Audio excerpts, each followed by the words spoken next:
स्वागत है आपका प्रभु कथा में। आज की कथा थोड़ी अलग है। आज कथा में चर्चा सिर्फ प्रेम पे होगी। प्रेम के साथ साथ हम कुछ कथाएं भी सुनेंगे। प्रेम क्या है? प्रेम का सही अर्थ क्या होता है?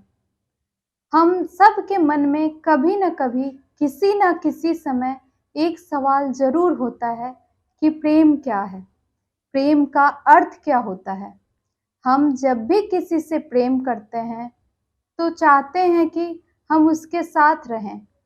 हम अपने प्रेमी को पाने के लिए कुछ भी कर सकते हैं। हम अपने प्रेमी को पाने के लिए अपने परिवार को छोड़ सकते हैं, झूठ भी बोल सकते हैं, किसी भी हद तक जा सकते हैं, क्योंकि हमारी नज़र में प्रेम का सही अर्थ प्रेम को पाना ही होता है। आज मैं अपनी कथा में प्रेम का सही अर्थ क्या है और इसको किसने बताया था, ये मैं आपको बताऊंगी। पाने को ही प्रेम कहे, जग की है ये रीत, प्रेम का सही अर्थ समझाएगी राधा कृष्ण की ये प्रीत। हमारे मुरली मनोहर कृष्ण कन्हैया और हमारी लाडली जी राधा रानी ने दुनिया को प्रेम का एक अद्भुत संदेश दिया। उन्होंने बताया कि प्रेम का सही अर्थ क्या होता है, प्रेम सही रूप में क्या है।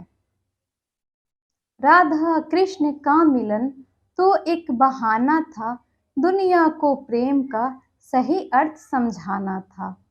राधा कृष्ण का प्रेम शारीरिक और भौतिक प्रेम ना होके एक दिव्य प्रेम था।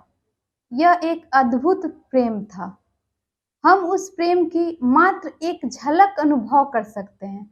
जिस दिन हमने उस प्रेम को संपूर्ण रूप से समझ लिया, उस दिन मीरा या सूरदास बन जाएंगे।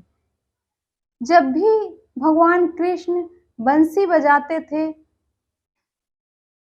जब कृष्ण वृंदावन में रहते थे, तो उनके बंसी बजाने मात्र से राधा रानी वर्ष आने से दौड़ी दौड़ी वृंदावन चली आती थी। दोनों यमुना किनारे बैठ के एक दूसरे को घंटों निहारा करते थे, घंटों बातें करते थे। उनका जो प्रेम था वो आत्मा का प्रेम था। उनका प्रेम एक भावनात्मक रूप से एक दूसरे से जुड़ा हुआ था। उनके प्रेम में शरीर तो दो थे, लेकिन आत्मा एक थी। दोनों को एक दूसरे से कोई शिकायत नहीं थी। दोनों को ना कुछ पाने का डर था, ना कुछ खोने की चिंता थी। दोनों को ना कुछ पाने की इच्छा थी और ना कुछ खोने का डर था। विरह के समय भी दोनों एक दूसरे से जब अलग हुए तो एक दूसरे से कोई शिकायत नहीं थी। बस थी तो कुछ वादे कि चाहे कहीं भी रहे, चाहे शरीर अलग हो, लेकिन आत्मा हमेशा एक रहेगी। दोनों अपने कर्तव्यों से कभी पीछे नहीं हटेंगे। भगवान कृष्ण और राधा रानी के प्रेम से जुड़े बहुत सारी कथाएं हैं। उनमें से ही मैं आज आपको एक छोटी सी कथा सुनाती हूँ। एक बार भगवान कृष्ण के सिर में अत्यंत पीड़ा हो रही थी। उनके सिर में काफी दर्द था। उन्होंने कहा, मेरा अत्यंत प्रिय व्यक्ति यदि अपने चरण के धूल मेरे माथे पे लगाएगा, तभी मेरे सर की पीड़ा कुछ कम होगी। सब रानियां, यहाँ तक कि रुक्मणी भी अपने चरण धूल देने से मना कर दी, क्योंकि वो कहती हैं कि मैं अपने स्वामी को अपने चरण का धूल देके पाप की भागी नहीं बनना चाहती हूँ। लेकिन जब ये बात राधा रानी को पता चली तो वो दौड़ी दौड़ी गई और अपने चरण का धूल भगवान कृष्ण के माथे पे लगाया और उन्होंने यह कहा कि मैं हजारों पाप की भागी बनने के लिए तैयार हूँ, लेकिन अपने प्रियतम को किसी भी पीड़ा और किसी में भी कष्ट में नहीं देख सकती हूँ। ये था राधा रानी और भगवान कृष्ण का प्रेम, जो अद्भुत था।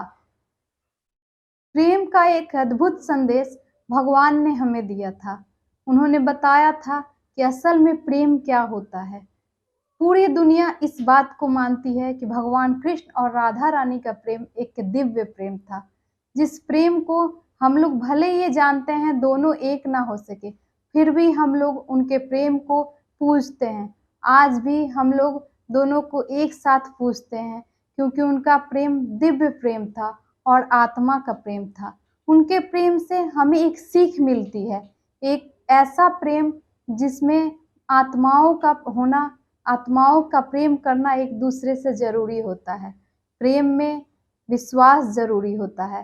प्रेम में कुछ पाने की इच्छा नहीं होनी चाहिए, ना प्रेम में कुछ खोने का डर होना चाहिए, क्योंकि प्रेम तो अमर होता है, ना इसमें पाने की इच्छा होती है, ना खोने का डर होता है।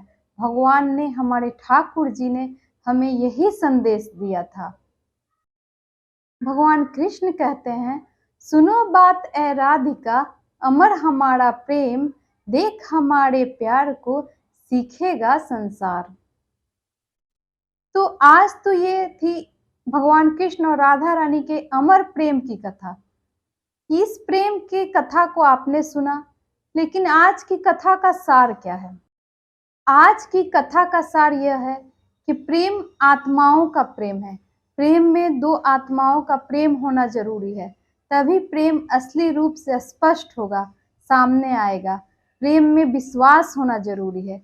आज की कथा का सार यही था। राधे राधे।